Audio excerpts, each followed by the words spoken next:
मेळघाटच्या धारणी तहसील अंतर्गत रेती घाटाचे लिलाव गेल्या 5 वर्षापासून पर्यावरण विभागाने परवानगी नाकारल्यामुळे यशस्वी झाले नाही। परिणामी गेल्या 5 वर्षापासून स्थानिक महसूल प्रशासनाच्या आशीर्वादाने धारणी तालुक्यातील शासकीय व निमशासकीय सर्व बांधकाम मध्य प्रदेशाच्या रेतीने तसेच मेळघाटच्या अतिसंरक्षित जंगलातून वाहणाऱ्या नदीतून अवैधरित्या तस्करी करून केले जात असल्याचे निदर्शनास आले आहे। धारणी तहसीलदाराचे पदभार गेल्या 5 वर्षांमध्ये अनेक वेळा बदलल्याचे दिसून आले आहे। प्रत्येक तहसीलदार बदलल्यानंतर त्या काळामध्ये मध्य प्रदेशाच्या नावे धार्मिक मोठ्या स्तरावर रेती तस्करी केली गेली। याकरिता स्थानिक महसूल प्रशासन आणि जिल्हा प्रशासन सुद्धा जबाबदार असल्याची चर्चा संपूर्ण तालुक्यांमध्ये केली जात आहे। मध्य प्रदेशाच्या रॉयल्टीमध्ये फायनल डेस्टिनेशन धारणी येत नसून अमरावतीचे येत आहे। या रॉयल्टीमध्ये तब्बल 260 किलोमीटरचे अंतर येत असल्यामुळे सदर रॉयल्टी धारणीकरिता बोगस ठरली असून सुद्धा स्थानिक महसूल प्रशासनाच्या आशीर्वादाने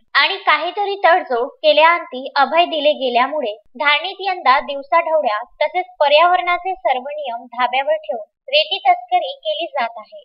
जिल्हाधिकारी पवनीत कौरी यांनी या प्रकरणाकडे विशेष लक्ष देण्याची गरज आहे। मध्य प्रदेशाच्या रॉयल्टीवर धारणीमध्ये जी रेती तस्करी केली जात आहे त्या रॉयल्टीमध्ये अमरावतीचे डेस्टिनेशन तब्बल 260 किलोमीटरचे लिहिले आहे। गंभीर बाब अशी की याकरिता काढलेली एटीपी ही धारणीची आहे। मध्य प्रदेशातून जी रेती तस्करी धारणीमध्ये केली जात आहे त्या रॉयल्टीमध्ये नमूद असलेल्या रेतीच्या दुप्पट वाहतूक तस्करांकडून केली जात आहे। ट्रॅक्टर, टिप्पर आणि डंपर मध्ये क्षमतेपेक्षा जास्त रेती लादून तस्कर रेती करीत असून महसूल प्रशासन व संबंधित वाहतूक नियंत्रण विभाग अभय देण्याचे काम करीत आहे। अवैध रेतीचे ओव्हरलोड वाहनांची तपासणी करून कारवाई करण्याची गरज आहे। अन्यथा धारणीचे रस्ते ओव्हरलोड वाहन चालल्यामुळे क्षतिग्रस्त होऊन शासनाला कोट्यवधी रुपयांचे नुकसान टाळता येणार नाही। तस्मीन शेख, सुलेमान मेमनसह जुगल किशोर जयस्वाल, विदर्भ न्यूज, धारणी।